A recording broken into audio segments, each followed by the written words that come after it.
आज का धरने का अध्यक्ष होने के नाते, कमेटी के चेयरमैन के नाते, कपूर सिंह सरपंच गांव स्वरूपगढ़ धरने पर पहुंचे मेरे बुजुर्गों, नौजवान साथियों, मेरी बात कर सकती है। आज बड़ी दुख की घटना है और ये ऐसा नहीं है जो बर्दाश्त के काबिल नहीं है। तमाम वक्ताओं ने बताया, मैं अध्यक्ष होने के नाते आपको बताओ, थोड़ी सी पुष्टि कर दूं पुलिस कहां तक पहुंची। ये हर आदमी की इच्छा थी। आपका बेटी बताए कहां तक कार्रवाई पुलिस डिपार्टमेंट ने करी और कहां तक रिपोर्ट पहुंची। कल वहां एसएचओ साहब से बात हुई, एसपी महोदय आए, एमपी साहब मौके पर आए, उनसे बात हुई। कल तक 4 बजे तक पोस्टमार्टम की रिपोर्ट हमें हासिल नहीं हुई। उसके बाद एसएचओ ने कहा एसपी 4 बजे पोस्टमार्टम की रिपोर्ट आपको मिल जाएगी, लेकिन वो हमें 4 बजे तक नहीं मिली।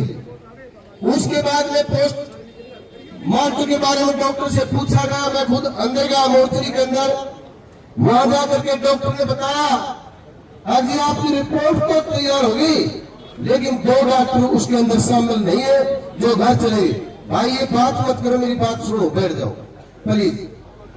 एक भाई नीचे बैठे मेरे भाई, सुना लो, सुनो। ये भाई बात मत करो नीचे मत कहीं।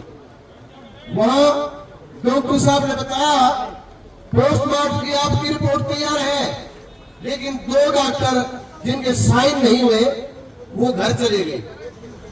उसके बाद मैंने डॉक्टर साहब से कहा, डॉक्टर साहब आप सीएमओ साहब से बात करो, एसपी साहब से बात करो, लेकिन इस पर साइन करके क्यों नहीं गए हुए। वहां उसके बाद में डॉक्टर ने मेरे पर्ची ली, उससे उसे नाम लिख के दिया। एक लेडीज डॉक्टर थी और एक जेंट्स डॉक्टर था। उस पर्ची लेकर के मैंने एसएचओ से बात करी और उसके हाथ में वो पर्ची पकड़ा दी। लो जी एसएचओ साहब, इन डॉक्टरों को आप घर से बुलाओ, चाहे कहीं से उठा के लाओ और साइन करवा के दो।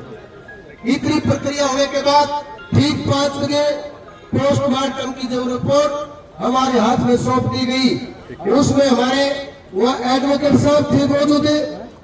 उन्होंने उस रिपोर्ट को कविता दी थी, उस रिपोर्ट को वहां पढ़ा गया। जिन्होंने बताया अब ये जो पुष्टि हुई थी रेप केस की, ये पॉजिटिव बताई गई उनके हिसाब से।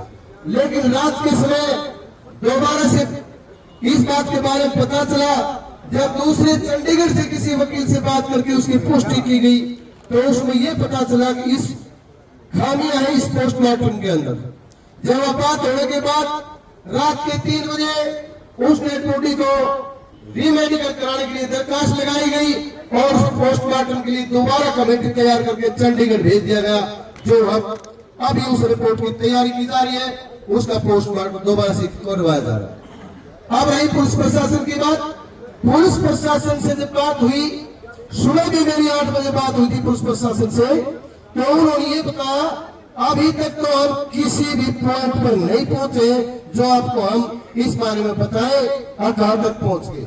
तो वो तो पुलिस प्रशासन जाने, कई बातें ऐसी होती हैं जो पुलिस अपने अंदर छुपा लेती है, जो बताती नहीं।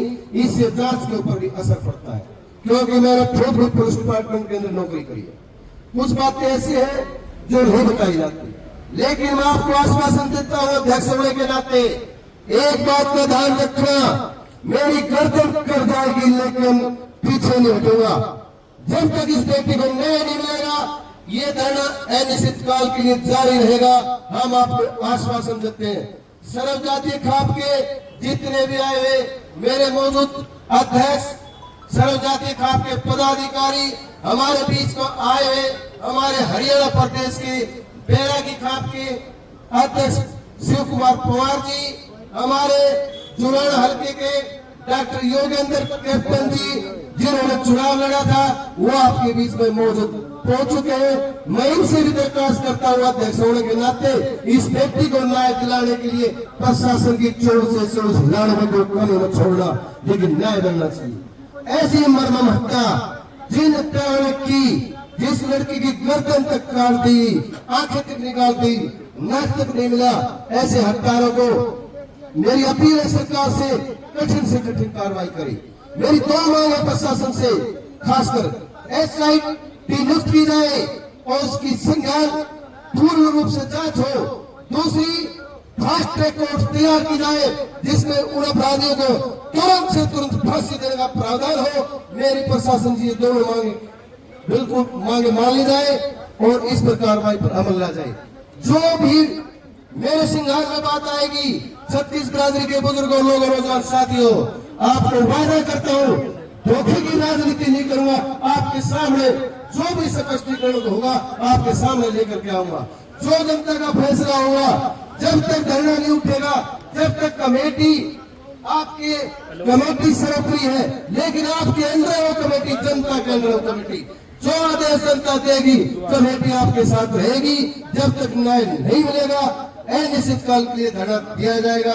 आप लोगों ने दुख की घड़ी में यहाँ पहुंचे, इसके आने वाले समय के अंदर आपको जब धरने की सीमा शाम को समाप्त होगी, अगली कार्रवाई के बाद कमेटी से बात करके अगला जो प्रकरण होगा आपको शाम को इसमें बता दिया जाएगा। धन्यवाद। इस इलाके के बाहर से आए आदमी, बता दूं भाई, सारे हरियाणा से आदमी आ रहे हैं, खासकर जिस बेटे, लेकिन लोहारू हल्के का कोई सा काम जिसके नुमाइंदगी इस पंचायत में ना। और एक छोटी सी डिगावा के सरपंच ने ये कहा था कि कल हम बाजार बंद करेंगे बेटी के लिए, ये मंडी को। तो मैं आपको बताऊं कि ये नहीं है। मैंने सुबह भी बताया था कि संजय की